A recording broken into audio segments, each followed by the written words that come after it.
Shalom, Bapak Ibu, Saudara Jemaat GKU Bintaro Jaya yang sangat saya kasihi dan saya cintai di dalam Tuhan kita Yesus Kristus.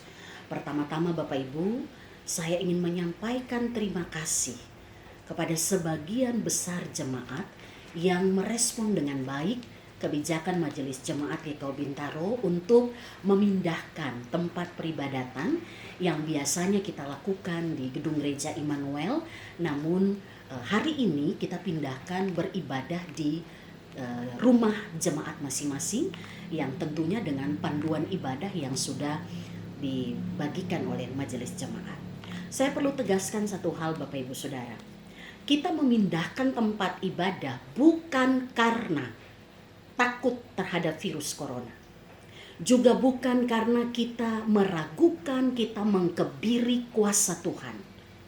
Tetapi gereja harus ambil bagian, bertanggung jawab secara sosial untuk situasi yang sedang terjadi di tengah-tengah bangsa kita. Kita tahu pemerintah telah memberikan anjuran untuk tidak ada perkumpulan bersama. Ya, PGI juga memberikan anjuran agar ibadah-ibadah di gereja kalau bisa itu ditiadakan. Bahkan saya sendiri sudah meminta izin dari Majelis Sinode GKO hanya karena kita bertanggung jawab untuk memutuskan mata rantai penyebaran virus corona. Jadi saya kira Bapak Ibu Saudara, kita semua cukup memahami hal ini dan mari kita mendengarkan firman Tuhan di Minggu Sengsara yang kelima ini. Dan sebelumnya, karena tadi kita sudah baca Alkitab ya, tapi sebelum saya sampaikan firman Tuhan, saya ingin berdoa untuk Bapak Ibu. Mari kita berdoa. Bapa di surga, di dalam Kristus Yesus Tuhan dan Juru Selamat kami yang hidup, dan Allah Roh Kudus yang kami imani menyertai kami hari ini, dan yang juga akan memberikan pengertian-pengertian baru kepada kami melalui firman Tuhan yang akan kami baca dan renungkan. Terangi hati pikiran kami ya Bapa, agar kami tidak hanya mendengar dengan baik, tapi terlebih daripada itu kami menjadi pelaku firman yang setia. Terpujilah Engkau ya Allah Bapa, di dalam nama Yesus firman yang hidup. Kami sudah berdoa dan mengucap syukur. Amin. Baik Bapak Ibu Saudara, tema kita di Minggu Sengsara yang kelima ini, Saudara, kita masih bahas tentang karya kepedulian dan penebusan Allah bagian kelima. Dan hari ini kita membahas tentang pembebasan dari kerusakan alam. Mungkin ada yang bertanya gitu ya, apa hubungannya karya pengorbanan Kristus dengan alam? Bukankah Kristus datang untuk menebus manusia dari kuasa dosa? Apakah ada kaitannya dengan alam? Bapak Ibu mungkin masih ingat permulaan di minggu kemarin ketika saya memulai khotbah, saya menyampaikan bahwa kedatangan Kristus ke dunia ini membawa dua misi. Ya, yang pertama, Yesus datang ke dunia untuk menyelamatkan dan menebus manusia dari dosa dan maut. Yang kedua, Kristus juga datang untuk memulihkan gambar Allah yang rusak karena dosa. Apa yang rusak dalam diri manusia karena dosa? Cara berpikir manusia, sikap hati manusia, bahkan sampai pada tindakan manusia. Dosa merusak hubungan atau relasi antara manusia dengan Allah, manusia dengan sesama, bahkan manusia dengan alam. Sehingga manusia tidak berfungsi dengan baik sesuai tanggung jawab yang Tuhan berikan kepadanya. Bapak Ibu, kalau kita baca dalam Kejadian 1 ayat yang ke-27, di sana dikatakan Allah menciptakan laki-laki dan perempuan, diciptakannya mereka segambar dengan dirinya. Ya. Jadi Tuhan Allah menciptakan kita segambar dengan Allah, artinya kita dihembusi nafas Allah dan memiliki karakter ilahi. Setelah itu ayat yang ke-28 pembacaan kita tadi, dikatakan ayat ini memberi gambaran kepada kita bahwa Allah memberikan otoritas, Allah berikan kuasa bagi kehidupan manusia untuk bertanggung jawab. Bertanggung jawab mengelola semua yang baik yang telah Allah ciptakan supaya itu berguna bagi kehidupan manusia dan yang terutama untuk mempermuliakan Allah. Nah, sampai di sini Bapak Ibu Saudara, kita ada dalam satu pemahaman yang sangat-sangat baik bahwa saya ini berharga, saya ini mulia di hadapan Tuhan. Tuhan beri kepada kita manusia lebih dari makhluk yang lain tanggung jawab untuk mengelola semua yang telah Tuhan ciptakan. Tuhan menciptakan alam dan Tuhan perintahkan manusia untuk kelola dengan aturannya Tuhan.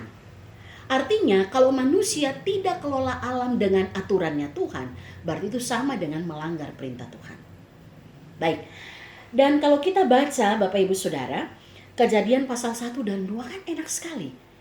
Bagaimana kita melihat gambaran kehidupan yang begitu harmonis di Taman Eden antara manusia dengan Allah, dengan sesama, bahkan dengan alam. Tapi masuk pasal yang ketiga, disinilah kita melihat segala sesuatu menjadi rusak akibat manusia jatuh dalam dosa. Saudara, yang rusak itu tidak hanya gambar Allah dalam diri manusia, tetapi yang rusak adalah relasi manusia dengan Allah, manusia dengan sesama, manusia dengan alam. Makanya kalau Bapak Ibu baca dalam Kejadian pasal yang ketiga ayat yang 17, waktu Tuhan menghukum Adam, di situ dikatakan bahwa terkutuklah tanah karena engkau. Bapak Ibu perhatikan, terkutuklah tanah karena Adam. Artinya Adam berdosa, maka alam semesta pun mereka menerima yang namanya hukuman Allah. Apa artinya Bapak Ibu? Hidup manusia tidak bisa dipisahkan dari alam. Dosa membuat segala sesuatu mulai rusak. Kerusakan itu mulai berkembang dari Eden, dari Taman Eden, dan kita lihat terus memuncak sampai dengan peristiwa Menara Babel. Ya. Saudara, apa yang terjadi dalam pembangunan Menara Babel berkaitan dengan perintah Tuhan kepada manusia? Kalau kita baca cerita ini, ya, maka kita akan melihat gambaran dari sebuah, saya bisa katakan, pengkhianatan yang manusia lakukan terhadap Allah, terhadap sesama, dan juga terhadap alam secara khusus. Bagaimana manusia memakai sumber alam untuk memuaskan keinginan daging mereka. Ya, kalau kita perhatikan ayat 3 dan 4, di situ dikatakan ketika mereka berkumpul, lalu mereka membuat batu bata, mereka membuat batu dari bata, kemudian mereka membuat tanah liat dari tergala-gala. Saudara, artinya ini semua sumber daya alam yang Tuhan berikan bagi manusia. Mereka bilang, mari kita buat. Untuk apa? Membangun menara. Sampai di sini tidak ada yang salah. Ya, sampai di sini tidak ada yang keliru. Kenapa? Karena Tuhan sudah beri otoritas bagi manusia kelola sumber alam untuk kebutuhan hidup manusia. Tetapi persoalannya muncul ketika kita baca ayat yang keempat. Ya, ayat 4 katakan begini, mari kita dirikan bagi kita sebuah kota dengan menara yang puncaknya sampai ke langit. Nah, ini dia. Bagian berikut bilang, mari kita cari nama supaya kita jangan terserak ke seluruh bumi.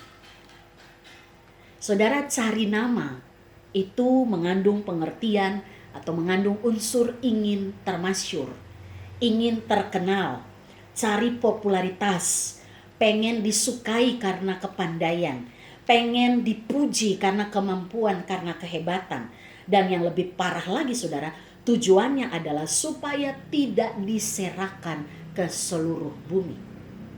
Ini saja sudah melanggar hakikat penciptaan Allah, di mana manusia diberikan otoritas untuk mengelola dunia ini. Karena firman Tuhan tadi kan bilang begini, Kejadian 1 ayat 28, penuhilah bumi dan taklukkanlah itu.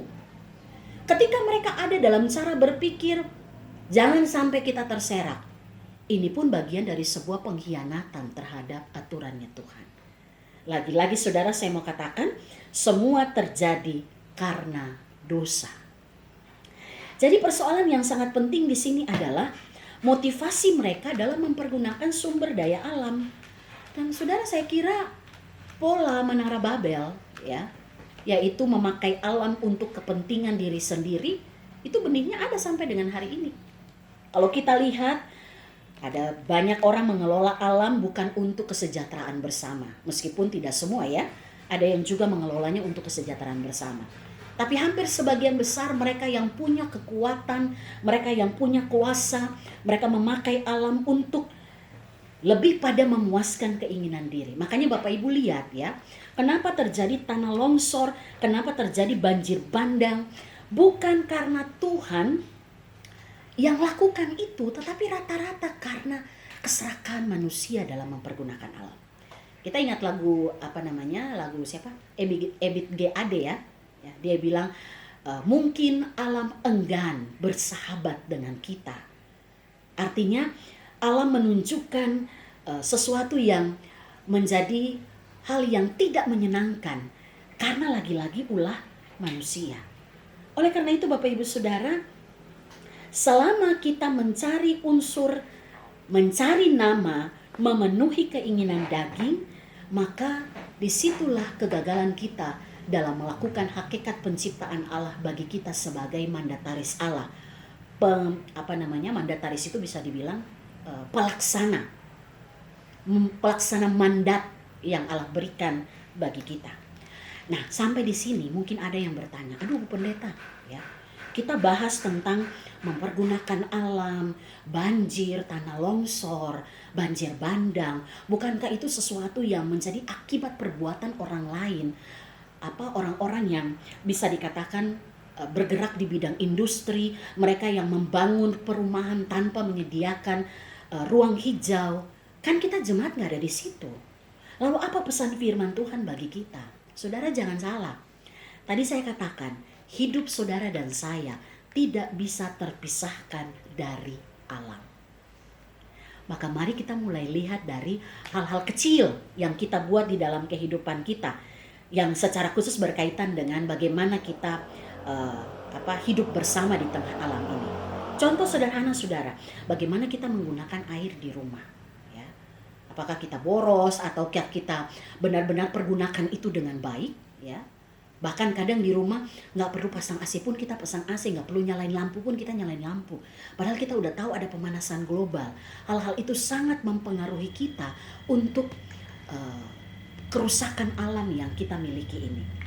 Bahkan mungkin saya pengen refleksi aja nih apa yang dialami oleh gereja ya. Saudara, Bapak Ibu Saudara, kadang gitu ya, ketika saya kembali dari depan, setelah salaman presbiter dengan jemaat di depan, pandangan yang saya lihat itu Mas Andre gitu ya, dengan Mas Aang, mereka yang koster di gereja, itu membersihkan semua sampah kita loh, GKO ya. Warta jemaat yang padahal udah diwartakan bawa pulang, ditinggal di kursi. Tata ibadah yang tidak dipakai ditinggal di situ. Kulit permen dibuang di situ. Ya. Saudara, mari kita mulai dengan gaya hidup menghargai alam. Karena itulah tanggung jawab yang Tuhan berikan kepada kita. Kita bagian dari alam, sehingga ketika kita merusak alam, maka itu sama dengan kita merusak diri kita sendiri. Tidak hanya itu, tapi kita mengkhianati Tuhan yang memberikan tanggung jawab kepada kita mengelola alam untuk kepentingan kita manusia dan untuk kemuliaan Tuhan. Makanya di Minggu Sengsara yang kelima ini Bapak Ibu Saudara, saya ingin mengajak kita ya, belajar dari Babel. Jangan pergunakan segala sesuatu hanya untuk kepentingan daging kita, kepentingan diri kita. Tetapi kita belajar dari perikop pembacaan kita bahwa mari kita hidup benar sesuai tanggung jawab kita. Hidup sehat, mengelola alam di mana kita ada, mulai dari rumah kita, lingkungan sekitar kita, hal-hal sederhana. Jangan kita ajarin anak kita jangan buang sampah sembarangan, ternyata kita yang lakukan itu. Ya. Mulai dari kita menjaga pola hidup sehat, itu bagian dari kehidupan kita sebagai anak-anak Tuhan. Kenapa? Sekali lagi, Kristus datang untuk bebaskan cara berpikir, sikap hati, tindakan kita yang salah. Jadi saya percaya orang yang hidup dalam Tuhan, dia pasti mengelola kehidupannya dengan benar.